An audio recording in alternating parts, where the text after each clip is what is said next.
Assalamualaikum warahmatullahi wabarakatuh. Waalaikumsalam warahmatullahi wabarakatuh. Selamat malam semuanya.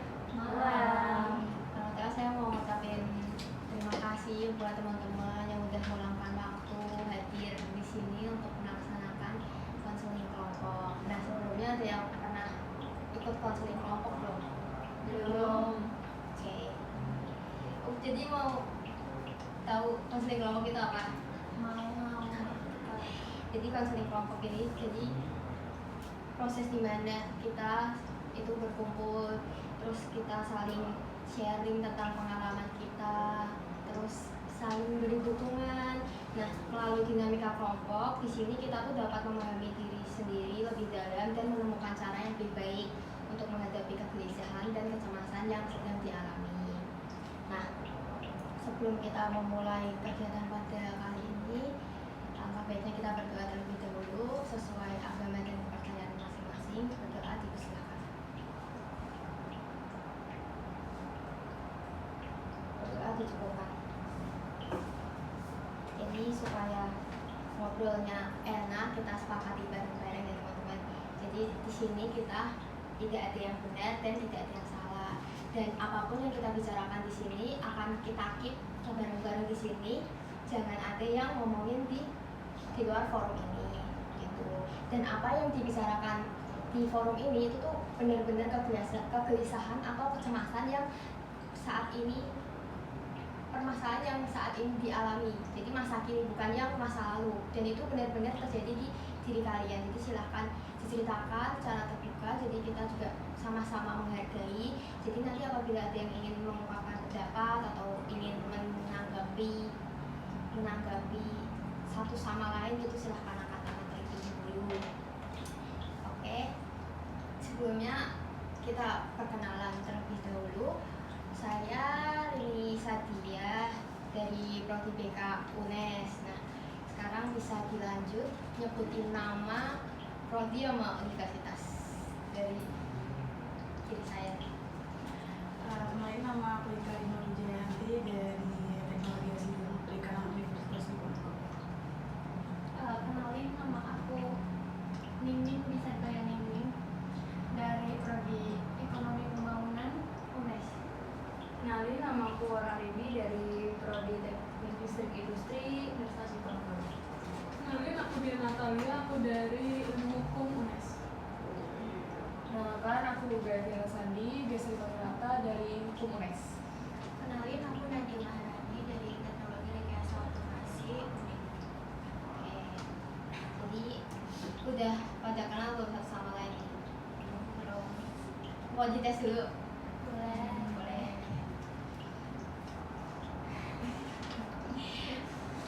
Kalau yang gini namanya siapa? Kadia. Iya. Itu teman saya.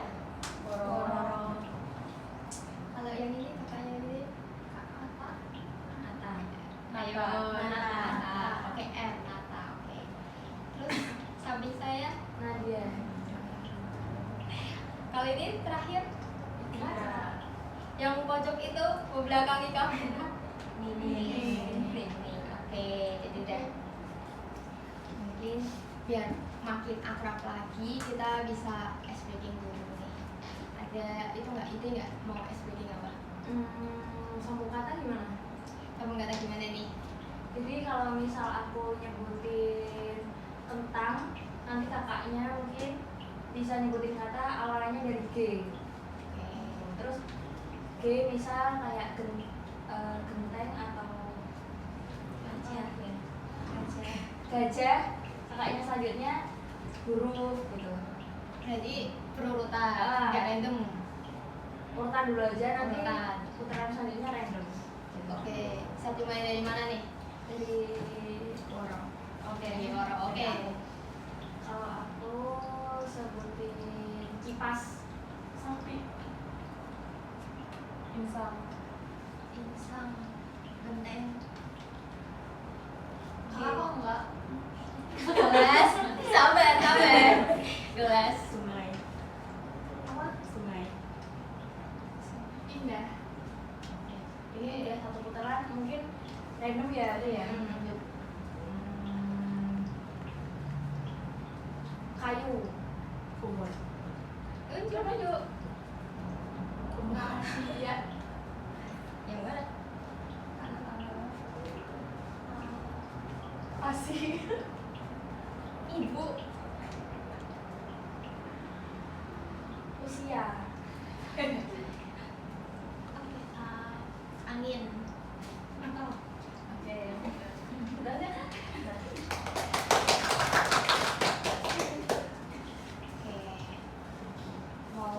Mau lagi apa langsung nih?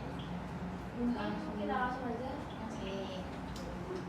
Jadi saya ingin memastikan kembali teman-teman di sini udah pada siap masuk ke sesi inti apa belum?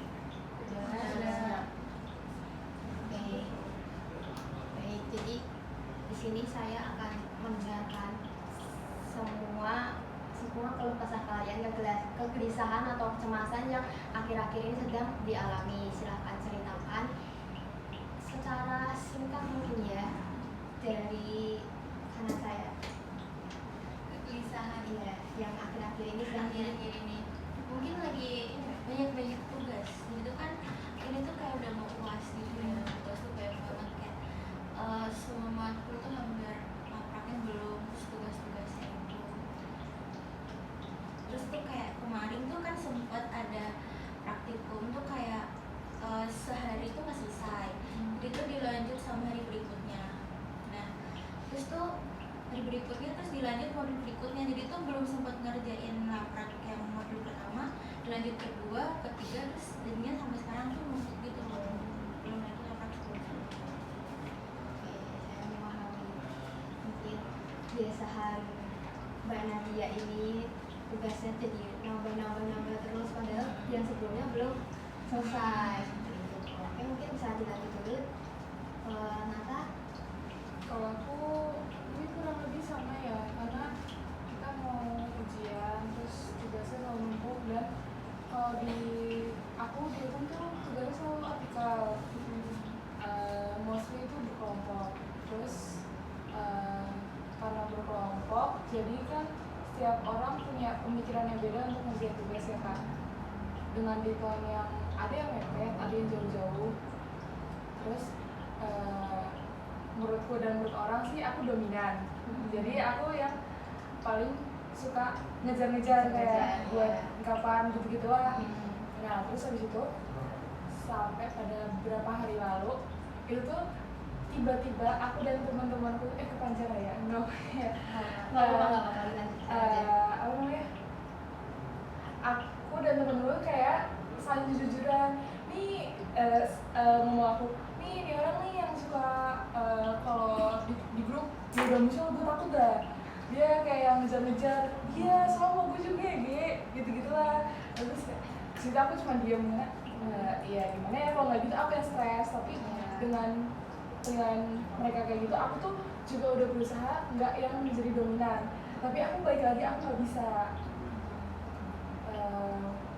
Gitu sih kan paling yang jadi keresahan aku, apakah mungkin keambisiusanku ini menjadi salah buat orang, dan bingung aja gimana cara nge-keep mungkin ambisius apa enggak. Aku nggak merasa ambisius ya, gimana biar itu bisa aktif untuk diriku sendiri sih. Kayak saya memahami ya kegelisahan Nata di sini tuh, kayak Nata tuh merasa itu ya ambisius, tapi tuh di mata orang lain, tapi di mata Nata sendiri tuh biasa aja gitu kan. Kan itu juga karena desakan kita seperti itu. Oke, mungkin kita bisa ambil dulu ya ke Jadi keresahan yang aku alami akhir-akhir ini lebih ke pribadi sih kak. Aku akhir-akhir ini ngerasa aku tuh gak bisa membuat keputusan. Jadi aku selalu minta bantuan dari orang lain. Tapi kalau udah dikasih masukan itu aku tetap merasa bimbang. Jadi tapi terkadang juga aku selalu bergantungnya ke jawaban orang lain. Jadi aku lebih kayak gak percaya sama jawaban atau keputusan aku sendiri gitu. Oke, dengan kata lain ini Nata belum bisa memutuskan sesuatu yang untuk diri sendiri seperti itu, dan bukan selalu sih ngandelin orang lain buat membuat keputusan gitu. Oke, Nata. Oke, lanjut.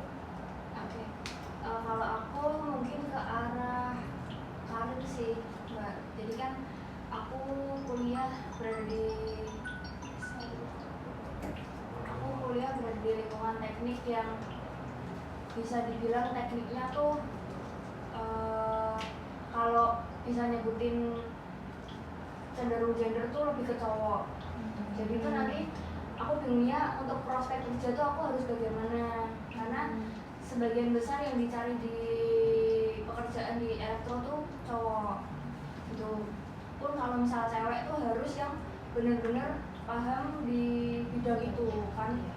Aku sendiri tuh aku mengakui untuk memahami suatu bidang dengan sangat baik itu masih kurang. Jadi tuh untuk selanjutnya bagaimana aku masih bingung, harus gimana nya aku mengarahkan diriku tuh harus kesini atau kesitu masih bingung lah, jadi bikin aku cemas sendiri. Oke, jadi kegelisahan Mbak Woro di sini tuh kegelisahan akan masa depan yang belum terjadi seperti itu ya Mbak Woro ya. Oke, saya memahami keresahan Mbak Woro itu wajar. Oke, mungkin kita bisa lanjut dulu ke Mbak Ningning. Jadi masalah yang belakangan ini aku rasain itu, aku kan kecanduan main HP Kak.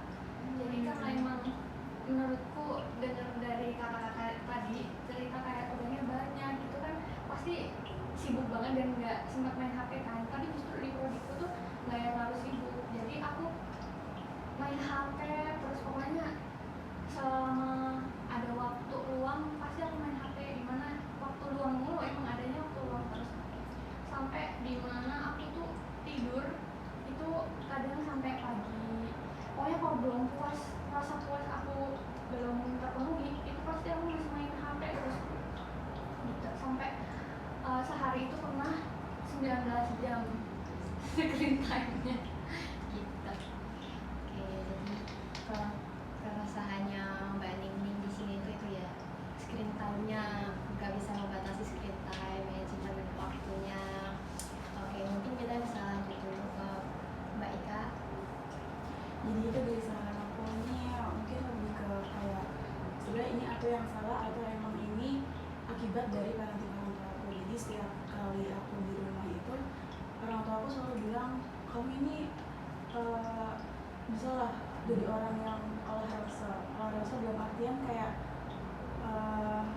buka mata untuk peduli sama sekitar gitu. Cuman aku merasa ya aku udah peduli tapi nggak bisa sama di situasi di rumah. Tapi kalau di luar itu aku mungkin masih bisa bergaul sama bersosialisasi dan bisa berempati lah sama orang lain. Tapi kalau misalnya aku posisi udah di rumah itu aku nggak bisa ngeluarin empatiku ke keluarga aku. Nah itu mungkin aku mikirnya ini itu emang aku yang salah atau impact dari parenting orang tua aku yang bikin aku ngerasa nggak bisa bersimpati gitu kalau misalnya ini. Oke, saya memahami kegelisahan Mbak Ika di sini. Mbak Ika jadi bertanya-tanya gitu ya, apakah yang perilaku Mbak Ika sekarang itu akibat parenting atau dari Mbak Ika sendiri seperti itu dan berakibat ke kehidupan bersosialisasi Mbak Ika di sini. Oke. Jadi teman-teman, karena memang kita waktunya terbatas. Oh ya, tadi di awal udah tentuin kesepakatan waktu belum ya? Belum. Ini kita mau kesepakatan waktu berapa menit? Mungkin setengah jam lah untuk bahas. Setengah jam, Woro setengah jam. Kamu berapa jam Nadia? 35 menit. Berapa jam? 35. Oke, Nata? Dari dia? Dari Ningning berapa menit? 35. 30 menit. Jadi karena kebanyakan di sini 30 menit, kita sepakati selama 30 menit ke depan sesi kita berjalan gimana? Sudah setuju? Nah, karena keterbatasan waktu, jadi kita tidak bisa membahas semua kegelisahan teman-teman di sini. Jadi mari kita tentukan permasalahan atau kegelisahan siapa dulu yang akan kita bahas, yang sekiranya menurut teman-teman ini tuh urgent untuk dibahas karena memang itu mempengaruhi kita, mempengaruhi individunya itu sendiri. Siapa ya? Menurut teman-teman siapa? kayaknya punya dari Mbak Dian sendiri apakah bersedia? Oke, izin mengingatkan kembali ya teman-teman. Jadi kita di sini tuh buat sharing bareng, saling memberi dukungan, support gitu. Jadi di sini dimohon jangan menghakimi atau jangan yang seperti itulah, gitu ya teman-teman. Oke, dari Mbak Dian sendiri mungkin bisa diceritakan lebih lanjut mengenai kegelisahan Mbak Dian tadi. Jadi kegelisahan ini mulainya itu sekitar 6 bulan lalu. Kan aku maba ya Kak, jadi kemarin pas SNBT itu karena aku milihnya ke UNES itu kan karena pada dasarnya aku nggak berminat gitu ya Kak ke seni. Terus aku milih UNES. Jadi setelah keterima SNBT itu aku expect-nya untuk keterima yang di kotaku karena emang aku nggak dibolehin ngerantau juga. Tapi karena satu dan alasan lain yang kalau mau daftar mandiri juga pasti lebih banyak biaya lagi, jadi aku bimbang di situ Kak, antara aku mutusin buat mandiri lagi atau terima aja ini. Kalau dari orang tua aku ngebebasin, jadi diserahkan sepenuhnya ke aku.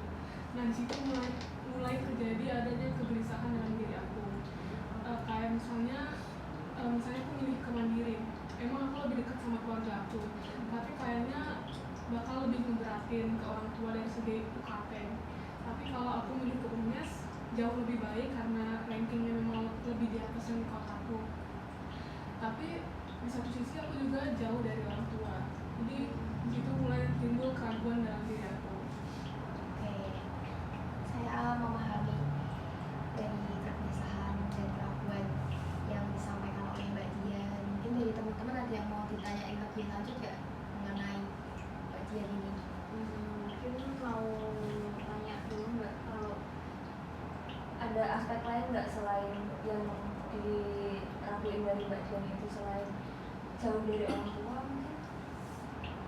Aspek buat milih atau nggak milih? Buat milih kerantau. Karena yang pertama emang dari segi ranking ini jauh dari kotaku yang ranking 60-an, ini UNES masuknya lebih baik. Terus yang kedua, aku memang mau nyoba menantang diri aku, apakah aku mampu di perantauan ini. Itu kan aspeknya. Oke, jadi awal mula kegelisahan apa Mbak Dian ini nggak bisa menentukan sesuatu dari situ, karena itu saya izin bertanya ya Mbak Dian ya, apakah itu memang ada selain orang tua, apakah ada orang lain juga yang mempengaruhi keputusan Mbak Dian saat pengambilan keputusan ini? Ada, karena kebetulan ada satu dan lain hal yang nggak bisa saya omongkan. Ada satu orang yang harus saya hindari, karena dari satu orang ini timbul resah dari diri saya, terus timbulin trauma yang berat di diri aku. Jadi keputusan aku buat merantau itu bulat karena untuk menghindari hal-hal buruk ini.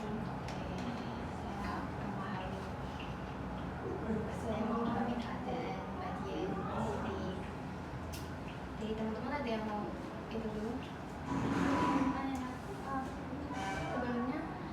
Sebelum aku sudah kamu milih jurusan itu kan kamu bingung kan, unik ya, dari unik itu bingung mau uniknya di mana. Nah setelah itu atau sebelum itu pernah nggak ngerasain kebingungan juga? Ada sih Kak, setelah di sini ada. Kalau setelah ini yang baru ini aku rasain kan mau mendekati Natal ya Kak. Aku bimbang, aku harus balik atau enggak. Jadi aku di sini beberapa minggu ini aku terus nanya ke teman aku, sampai mereka tuh kayak yang udah kayak ya udah sih gitu. Kayak aku nanya aku harus balik nggak ya, karena kalau di satu sisi aku kangen sama adik-adik aku, tapi di sisi lain aku juga nggak mau ketemu sama yang jadi permasalahan ini, orang yang tadi. Jadi dari situasi yang Mbak Dian saat ini sedang alami, apa sih yang benar-benar sebenarnya apa sih harapan Mbak Dian dari permasalahan itu? Mbak Dian ingin itu sebenarnya? Aku aku sebenarnya mau bisa apa ya kak, kayak aku tuh mau ngeliatin diri aku kalau semua keputusan aku tuh aku bisa ngambil keputusan sendiri tanpa harus bergantung sama orang lain. Terus aku tuh mau diri aku tuh supaya lebih percaya sama keputusan aku, supaya lebih percaya diri. Jadi dengan kata lain tuh, jadi keinginan Mbak Dian di sini, Mbak Dian tuh ingin mengambil keputusan sendiri dan lebih percaya diri mungkin ya untuk kedepannya ya. Nah, oke. Nah, sekarang dari teman-teman nih, ada yang mau ditanyain nggak mengenai keinginan Mbak Dian? Aku mau tanya Mbak, sebelum Mbak Dian ini punya apa ya istilahnya pilihan keputusan lagi, Mbak tuh pernah sebelumnya tuh ngerasain hal-hal kayak gini dan Mbak udah pernah ngambil keputusan dan keputusan itu benar? Keputusan benar. Pernah mengalami nggak? Sekali mungkin atau 2 kali gitu. Kayaknya aku nggak bisa Ngerasain yang ngerasain gitu ya? menyimpulkan karena aku ngerasa kayak ini benar atau enggak gitu. Oh, selalu bergelut dengan pikiran ini tuh belum pasti benar gitu. Oh, kayak gitu. Mungkin ini udah bisa solusi belum? Oh, berarti dengan kata lain itu, berarti selama ini tuh benar-benar Mbak Dian tuh apakah nggak ada masa-masa yang Mbak Dian nentuin keputusan itu sendiri tanpa pengaruh orang lain? Benar kak, aku belum percaya sama diri aku sendiri. Aku belum percaya. Jadi bisa saya tangkap ya di sini ya, Mbak Dian tuh mungkin memerlukan kepercayaan diri ya. Apakah saya mixer ulang ya ini ya? Apakah Mbak Dian ini benar-benar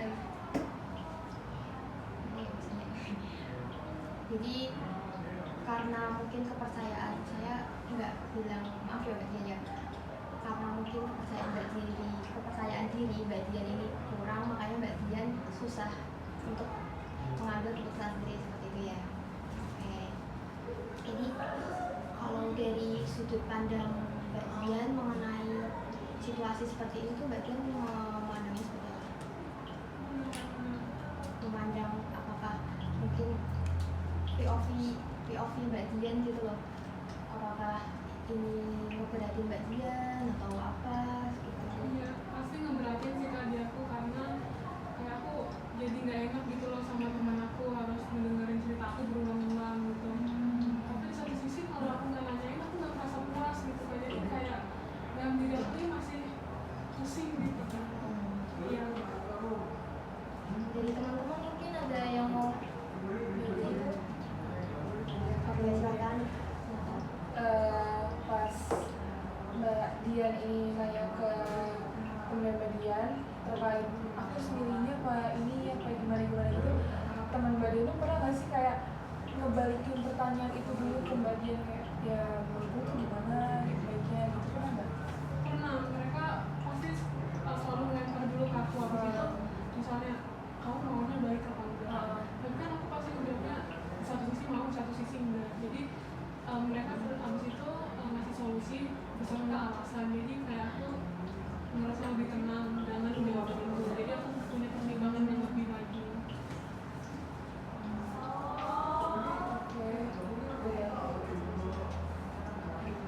Dari teman yang lain ada nggak? Tadi kayaknya ada yang buat dari Kak.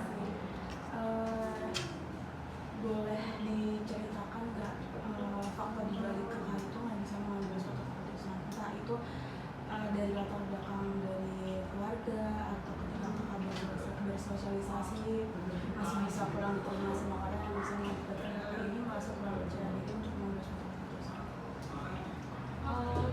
Ada dari keluarga juga. Kayaknya emang dari kecil aku kurang dipercaya gitu masa, jadi kayak selalu diatur kamu harus kesini, kamu harus kesini.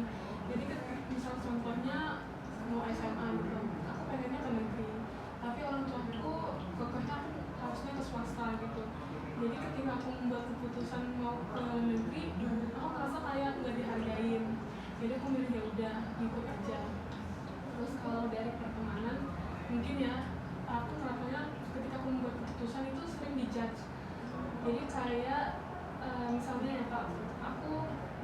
keputusan aku harus misalnya ngangkat tangan mau nanya sesuatu, tapi ternyata ada beberapa temen yang anggap aku itu kayak so aktif, Oh iya. jadi aku merasa minder lagi gitu.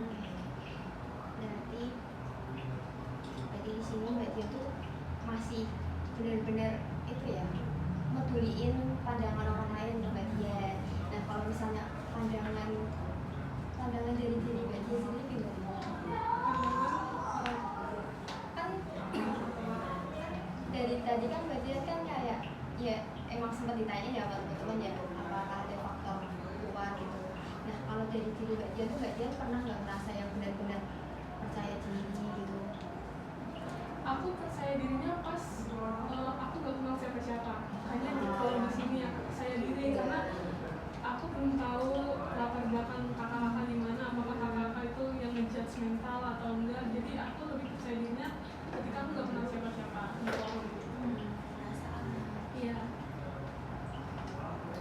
Oke, jadi kalau misalnya saya punya skala ya Kak ya, dari 1 sampai 10, seberapa ini sih Kakak ini tuh komitmen berubah Kakak itu di angka berapa? 1 sampai 10? Kalau ditanya mau berubah pasti di angka 10 kan. Oke, saya mengapresiasi komitmen berubah Kak Dia ini cukup tinggi ya, sudah sangat tinggi bahkan ya.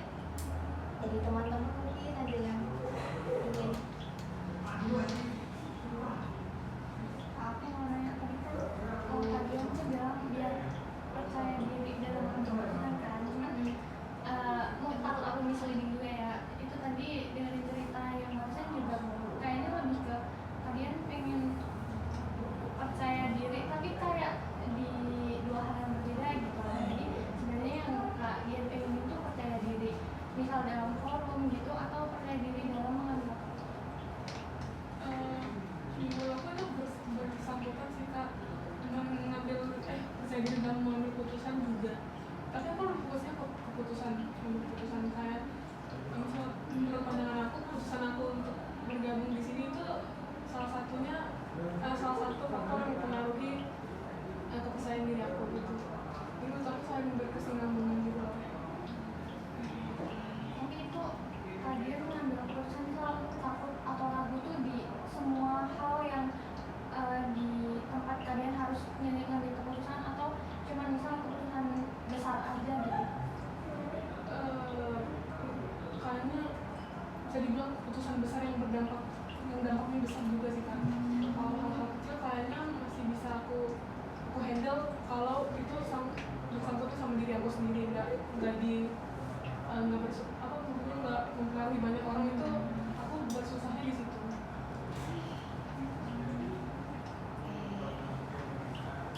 Jadi di sini saya punya 5 keranjang.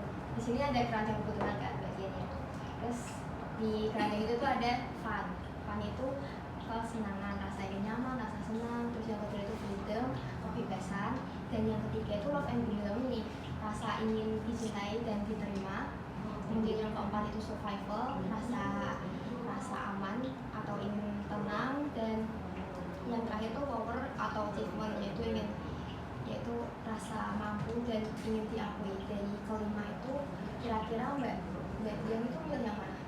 Contohnya yang poin keempat Kak, yang aman. Rasa aman. Yang aman, yang lebih ke survival apa ya ke freedom? Freedom itu kan bebas. Kalau survival tuh kayak kamu bisa survive, bertahan. Survival. Ya, bertahan dalam keputusan yang aku ambil. Jadi bisa saya simpulkan sementara keinginan dari Mbak Dian ini ingin bisa mengambil keputusan sendiri, dan yang itu tuh keputusan besar. Mbak Dian itu dari keputusannya itu tuh mempengaruhi kepercayaan diri Mbak Dian. Nah dari sudut pandang Mbak Dian sendiri mengenai situasi ini tuh mungkin Mbak Dian itu ada pengaruh orang lain yang mana tadi menyebutkan dari keluarga, dari kecil sudah diatur, kemudian dari lingkungan pertemanan tadi ada yang ngejudge seperti itu ya Mbak Dian. Dan saya sangat mengapresiasi komitmen Mbak Dian untuk berubah di sini dianggap buruk. Oke, jadi yang berikutnya saya ingin menanyakan pada mengenai situasi yang Mbak Dian hadapi saat ini, apa yang udah Mbak Dian lakuin? Usaha yang aku lakuin, aku berusaha sih Kak buat apa ya, lebih percaya diri pastinya, terus lebih fokus ke diri aku sendiri, bukan apa kata orang lain, bukan maksudnya yang dalam konteks negatif gitu ya. Terus aku nyoba buat mencoba hal baru sendiri, misalnya dengan bergabung ke forum yang aku belum pernah coba atau belum pernah kenal sebelumnya. Dari teman-teman ada itu nggak yang ingin ditanyain Mbak Dian? Mungkin kalau aku ya bukan menanyakan sih, tapi lebih tepatnya kayak memberi sudut pandang dari aku sendiri. Karena aku dulu persis kayak Mbak Dian, sangat-sangat takut buat menerima hal-hal yang menurutku itu belum tentu baik dan belum tentu buruk untuk diriku dan untuk orang lain. Tapi yang harus dipikirkan sama Mbak Dian sekarang tuh bukan di situnya, tapi harus bisa menerima buat hal buruk atau hal baik itu tuh nggak tentu buruk gitu, paham nggak? Gimana ya bahasanya ya? Jadi setiap keputusan itu pasti ada impactnya, entah itu baik atau itu buruk. Cuma tuh jangan melulu dipikirin itu tuh baik atau buruk. Pikirin aja selalu manifesting itu tuh hal-hal yang baik, entah itu baik untuk diri sendiri, baik untuk orang lain atau orang yang memandang gitu sih. Jadi kayak keputusan yang Mbak Dian ambil itu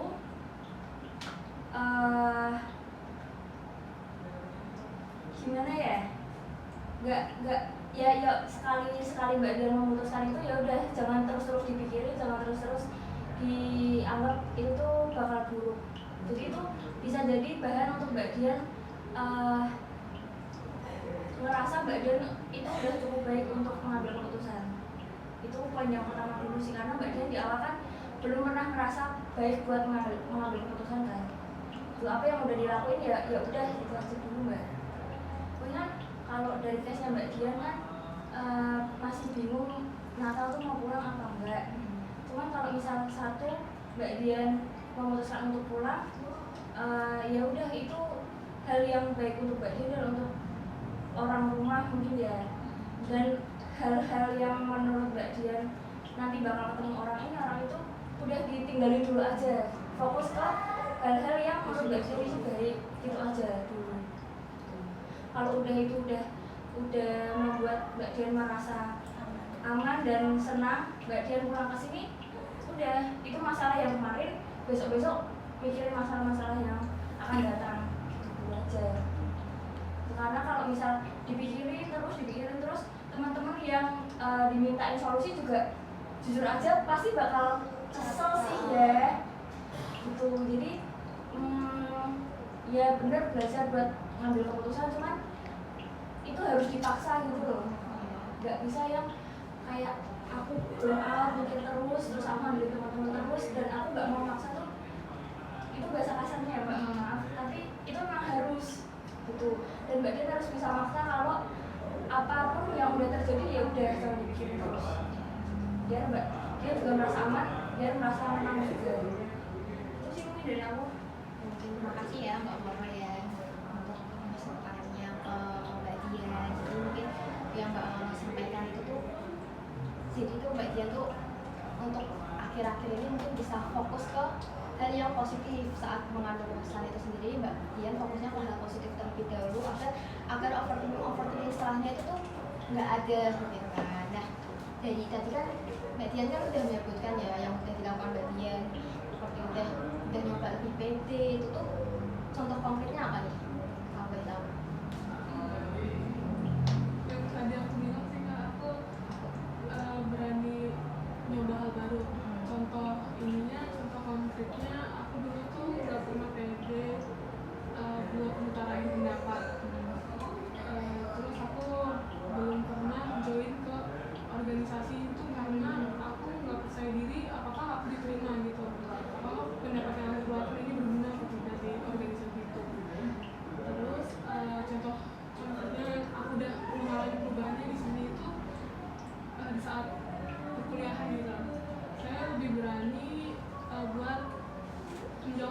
pertanyaan dari dosen, lebih berani buat bertanya ke teman yang sedang presentasi.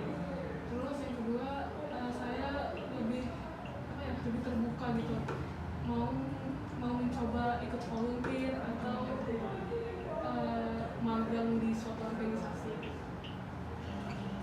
Saya melihat kalau usaha yang udah dilakuin Mbak Dian itu sudah sangat baik lah gitu ya, dengan lebih pede lagi contoh konkretnya, dengan berani menjawab, terus waktu presentasi juga bertanya.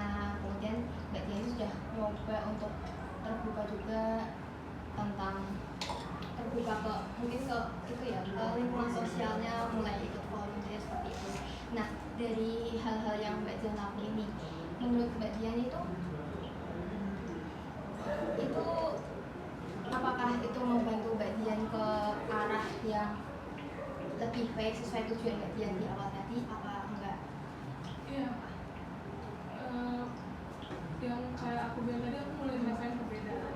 Walaupun memang nggak terlalu signifikan atau yang besar banget, setidaknya aku lebih merasa nyaman terhadap diri aku. Meskipun kalau nyamannya sudah mulai meningkat, tapi kalau percaya sama keputusan aku belum, tapi setidaknya aku udah mencoba mendekatkan diri aku sendiri. Jadi Mbak Dian udah menemukan, yang penting udah menemukan kenyamanan untuk diri Mbak Dian sendiri. Ada yang mau tahu mungkin, ada yang mau menanggapi?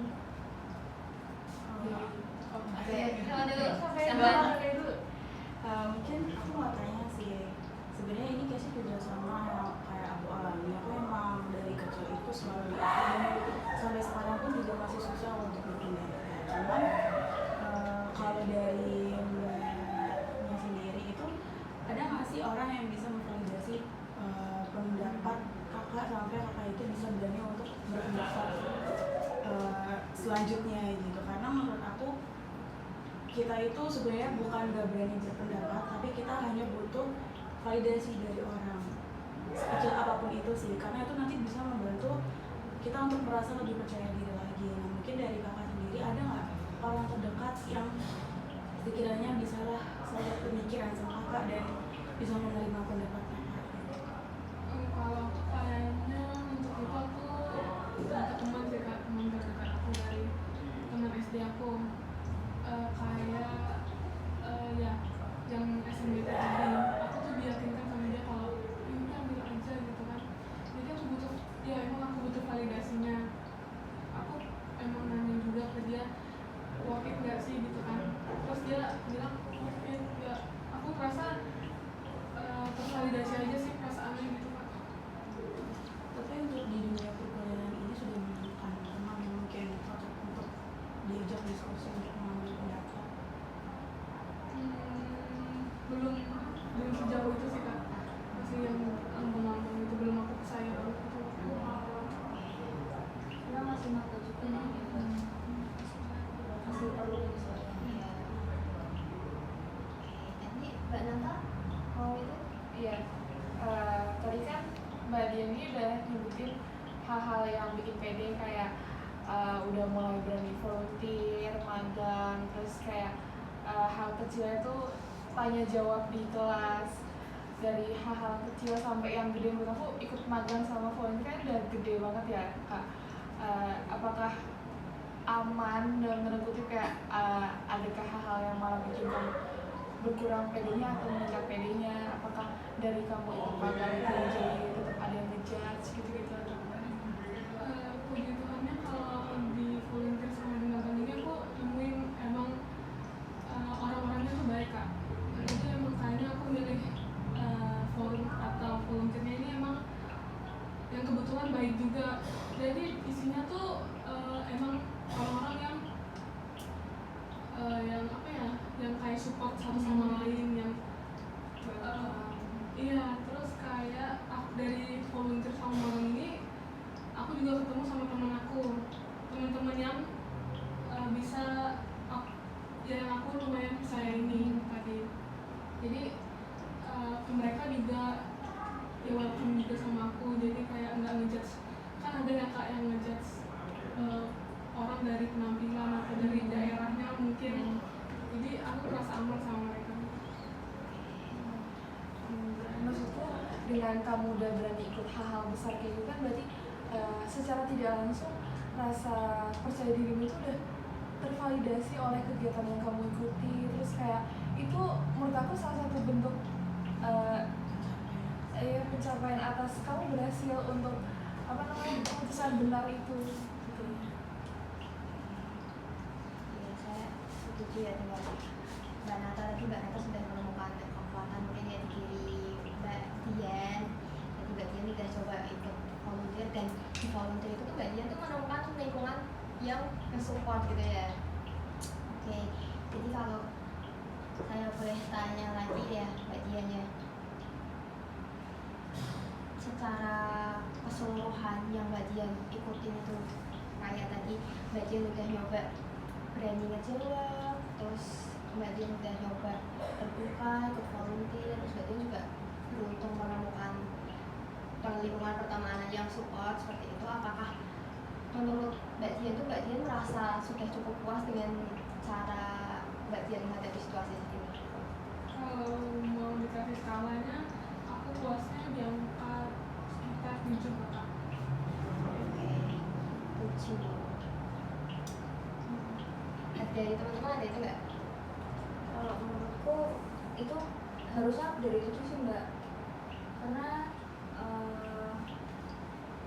itu kan sebenarnya kalau Mbak lebih bisa nerima itu udah bagus banget Mbak. Udah seperti yang dibilang Mbak Nata tadi, itu hal yang nggak kecil ikut volunteer gitu, karena itu kan juga perlu tenaga, perlu pikiran, dan Mbak itu udah berani dan udah mampu gitu. Jadinya harusnya lebih dari 8 itu udah bagus banget menurutku. Tapi ya itu kan balik lagi ya, Iya, keputusan Mbak. Iya. Cuman ini pandangan dari orang lain ya Mbak. Mbak Dian tadi merasa 7. Nah, kenapa nih Mbak Dian merasa 7? Kenapa nggak di angka yang 8 atau 9? Tapi menurut saya 7 itu juga sudah cukup. Apakah dari jedanya itu dari 8 ke 9, kenapa nggak 8 atau nggak 9 gitu? Kayaknya emang Masih ada. ya masih ada struggle atau hal yang ganjel dari diri aku sendiri sih kak. Aku belum paham sama diri aku sendiri. Oke. 8 aja atau 9.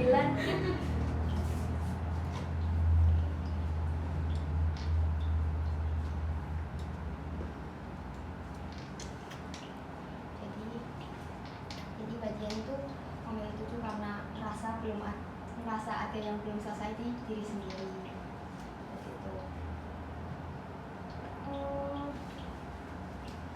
Kalau misalnya dari yang sudah diceritakan Mbak Dian tadi, terus langkah-langkah yang Mbak Dian lakukan, mungkin ada nggak sih langkah kecil lainnya yang itu tuh bisa ngebantu Mbak Dian nemuin apa sih yang belum selesai di diri Mbak Dian?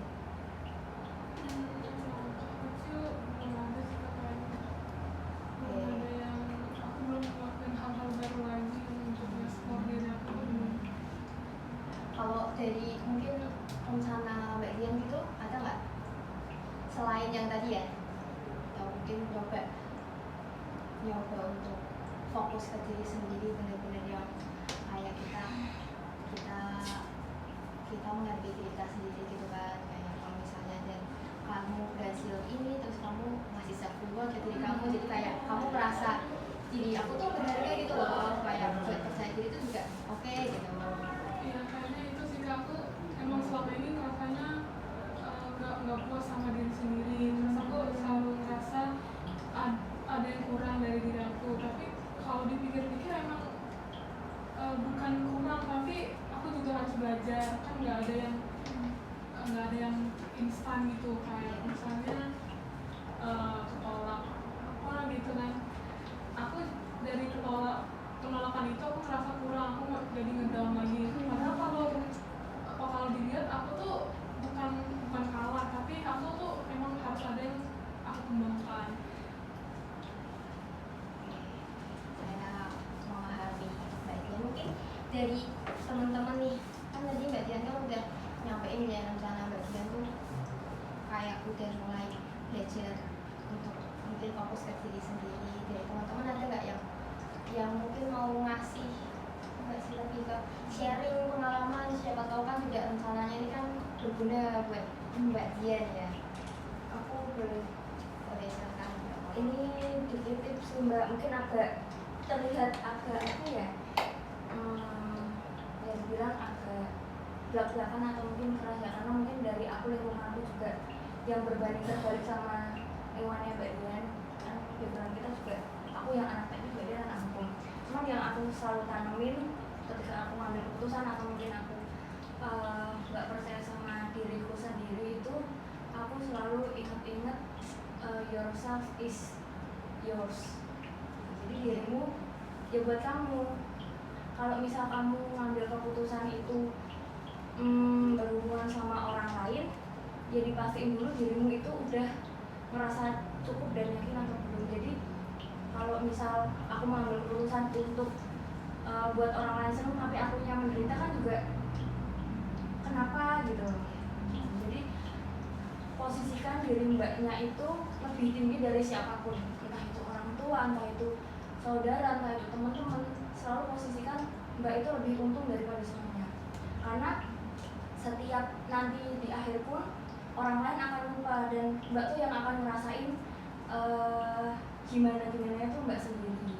Dan kalau misal tadi yang sudah aku bilang, kalau udah ya udah, nanti ada permasalahan lain yang lebih urgent untuk dipikirkan.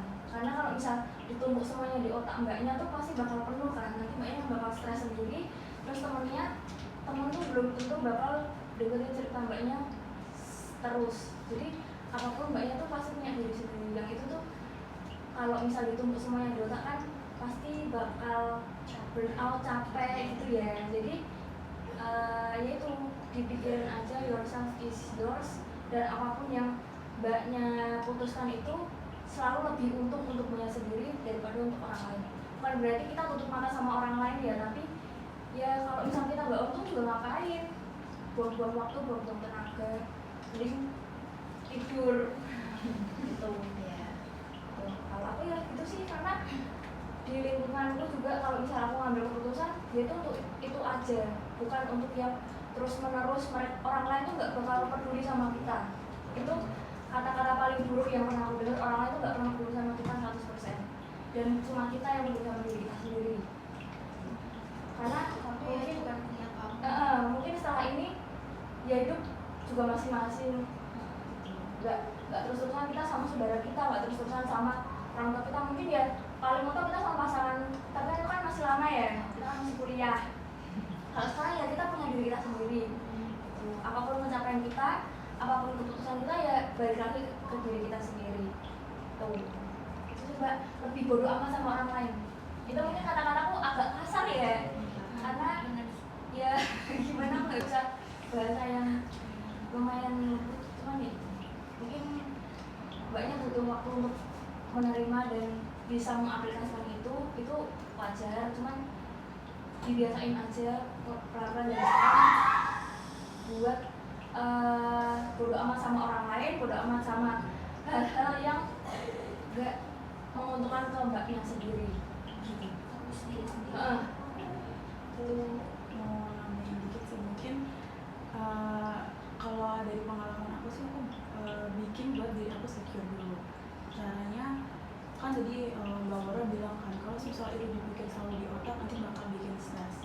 Nah, jadi aku pernah dapat masukan dari salah satu mentor aku, semuanya itu kalau setiap kali habis kegiatan coba kamu lakukan journaling. Jadi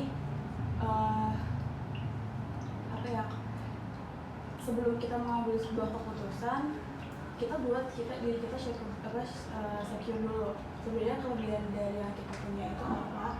Jadi kita catat, kayak misal nama aku ini, aku bisa ini, kemudian sisi kelemahan aku ini.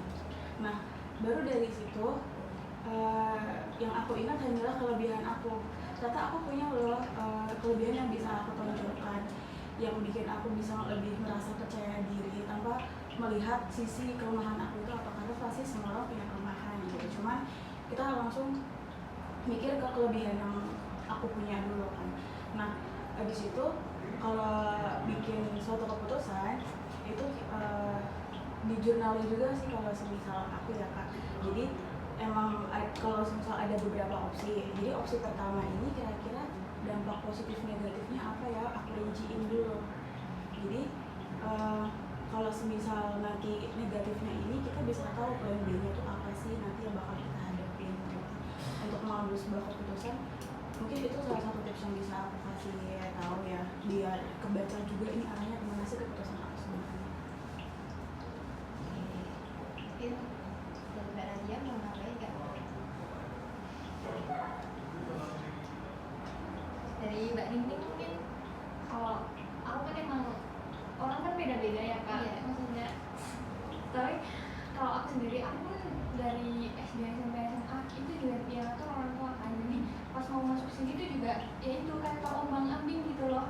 Kalau aku milih ini gimana ya? Kan biasanya kalau dulu milih terus nggak sesuai sama aku, misal nilaiku jadi jelek gitu kan, aku ada orang yang bisa disalahin gitu loh. Maaf.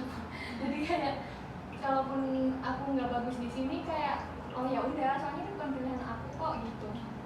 Tapi makin kesini tuh aku makin belajar kayak ya itu kayak yang teman-teman tadi bilang, emang hidup kita ya punya kita gitu loh. Tapi karena aku juga orang yang suka lihat orang seneng juga, jadi hal-hal yang aku ambil, keputusan yang aku ambil itu yang bikin aku bahagia. Kalau misal entah itu nantinya menguntungkan aku atau hanya menguntungkan orang lain, itu aku ya nggak masalah asal aku bahagia. Kalaupun pokoknya keputusan yang aku ambil itu nantinya nggak bakal aku sesalin. Kalau misalnya aku milih hal yang bikin orang lain untung, sedangkan aku nggak untung sama sekali nih, tapi nantinya di belakang justru aku kayak mikir aku mau bantu ya gitu, justru aku kan ada pengalaman tersendiri kan, jadi aku bakal milih hal yang bikin aku bahagia. Tapi tadi saran dari teman-teman juga bagus banget untuk dicoba. Tapi aku mau point of view dari aku yang dari kecil udah harus milih sendiri. Jadi aku tuh dibebasin sama orang tua aku mau kemana, mau apa, mau sekolah gimana dan lain-lain. Tapi itu nggak berarti aku dari kecil tuh udah bisa pilih apapun yang baik untuk diriku sendiri. Itu belum pasti kayak gitu. Contohnya kalau misal aku kuliah di sini, kalau misal aku ngerasa gagal, itu tuh malah jauh lebih lebih pressure di situ.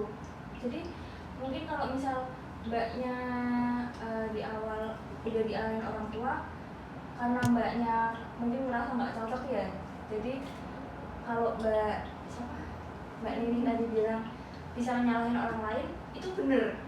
Karena kalau misal kita harus milih sendiri dan kita merasa itu salah, tuh malah itu jauh lebih beban di hidup kita. Aku tuh merasa berkali-kali kayak gitu. Cuman perjalanan aku dewasa, aku belajar, ya udahlah, itu udah berlalu, udah yang kemarin ya udah biarin, itu buat pelajaran aja. Jadi aku lebih nekenin ke situ sih, kayak yang udah ya udah, yang penting kita udah berusaha buat nyari jalan keluar yang baik itu gimana, nyari keputusan yang baik itu gimana, mungkin dengan cara nyatet juga tadi kayak plan A, plan B, nanti impactnya ke apa, nanti buruk atau enggak, itu trik yang bagus sih menurutku. Tapi kalau aku nggak terbiasa kayak gitu ya mbak, jadi aku kayak terbiasanya ya mungkin milih secara acak lah. Dan kalau misal itu buruk, ya mungkin dulu aku merasa bersalah sama orang lain, merasa bersalah sama diri itu. Cuma kalau sekarang udahlah, nanti pasti juga ada hal baiknya. Jadi nggak semua yang dipilih itu buruk dan nggak semua yang dipilihkan itu baik. Nggak apa-apa kok, pelan-pelan belajar. Tapi juga ntar ini dari saran-saran teman-teman dari Mbak Oro, dari Mbak Ika, terus dari Mbak Nini juga, nanti juga yang keputusan kembali lagi ke Mbak Mbak Dian. Oke. Jadi Mbak Dian nanti juga yang memutuskan sendiri seperti apa Mbak Dian akan melaksanakan rencana Mbak Dian untuk mencapai tujuan Mbak Dian itu sendiri. Nah, saya sepakat dengan teman-teman di sini ya yang sudah membagikan POV-nya, mungkin relate juga dengan permasalahan ini. Jadi hidup itu memang pilihan. Kalau misalnya Mbak Dian milih bahagia, ya ya udah dari bahagia. Sedangkan kalau misalnya Mbak Dian milihnya kayak bimbang atau sedih, ya udah Mbak Dian juga sedih. Jadi apapun pilihan Mbak Dian itu tuh mempengaruhi kehidupan Mbak Dian gitu. Nah, dari yang disampaikan oleh teman-teman nih, ada hal yang merasa cocok gak di diri Mbak Dian atau mungkin nambah sudut pandang Mbak Dian? Kayaknya aku yang paling cocok yang itu sih kayak journaling, karena aku emang dasarnya emang suka nulis juga, terus suka baca ya. Kayaknya itu yang paling cocok lah. Tanpa aku sadari juga aku pernah ngelakuin journaling, tapi aku nggak sadar itu suatu bentuk pemulihan atau suatu cara aku buat ngambil keputusan. Jadi mungkin memang Mbak Dian sebelumnya sudah pernah journaling, cuman mungkin nggak tahu ya itu tuh termasuk strategi coping atau cuman nulis biasa. Jadi mungkin rencana Mbak Dian untuk bisa belajar memahami diri sendiri, fokus, dan Mbak Dian tadi juga menerima masukan dari Mbak Eka untuk journaling itu bisa diaplikasikan. Mungkin kalau saya tanya bisa diaplikasiin sesegera mungkin nggak? Bisa. Oke.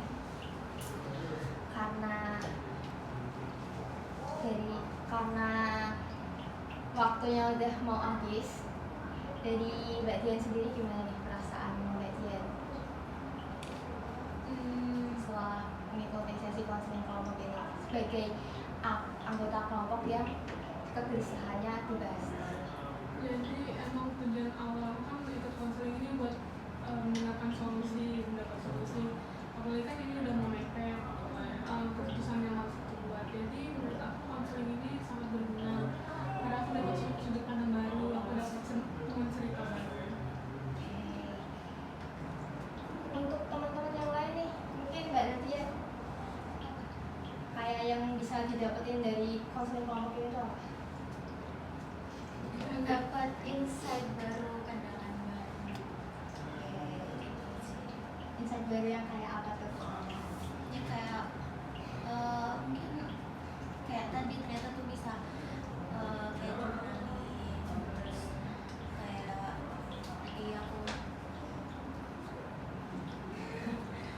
apa yang kayak dibilang Mbak Woro, kayak kita cuma punya diri sendiri.